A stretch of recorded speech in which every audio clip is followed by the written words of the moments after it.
Petty Officer 3rd Class Devin Rideout returned to her apartment in suburban Oceanside after her shift at Naval Hospital Camp Pendleton. It was a Friday in 2018, just before 4 p.m., and the 24-year-old Navy corpsman took her new puppy Chip out for a walk. When she returned, her upstairs neighbor, a man she didn't know, was waiting outside her door, and he was holding a revolver. She had really enjoyed being in the Navy.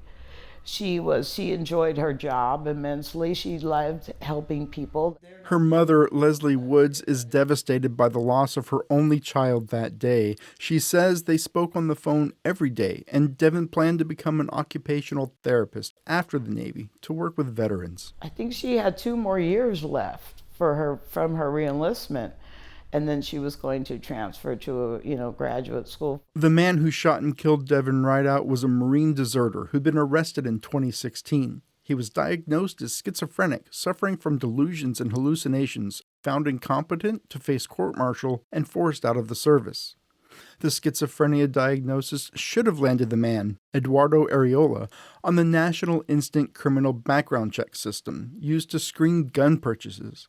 But the Defense Department didn't report him. So when Areola went to an Oceanside gun dealer to purchase a 5-shot revolver, nothing came back. In this case, it came into the database, and there was nothing there. Eugene Iredale represents Leslie Woods in 2 lawsuits, one against the federal government and another against the state of California. He says the law is clear. Areola should not have been able to buy a gun. No additional law was needed to prevent the death in this case. All you needed was compliance with the law that has been in effect for over 30 years, the Brady Act. And that's why we have such a powerful case. For years, the Pentagon Inspector General has faulted the military for violating the law and failing to add disqualifying personnel to the FBI's National Instant Criminal Background Check System, commonly called NICS. The most well-known case was that of former Air Force Airman Devin Kelly, whose 2012 domestic assault conviction should have landed him in the FBI's system. The Air Force failed to report him, and in 2017, Kelly killed 26 people in the First Baptist Church of Sutherland Springs, Texas. Lindsay Nichols is the policy director of the Giffords Law Center to Prevent Gun Violence. So the military has a long track record of not reporting this information when it should. I'm going back to the 1990s when the background check system was first established. In 2020, the Inspector General found that after the Sutherland Springs shooting, the system improved.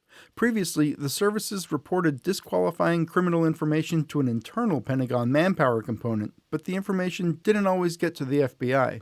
Now, the service branches submit it to the FBI directly. But that 2020 Inspector General's report looked only at whether service members' criminal convictions made it into the background check system. It didn't investigate whether mental health diagnoses made it into the system like they should. The military exists to protect and defend our country from acts of violence. So the requirement that DoD properly report to the background check system for gun purchases directly fulfills the very purpose of the military. Rideout's killer was sentenced to life in prison last year. In July, a federal judge denied a government motion to dismiss her family's lawsuit. Andrew Dyer, KPBS News.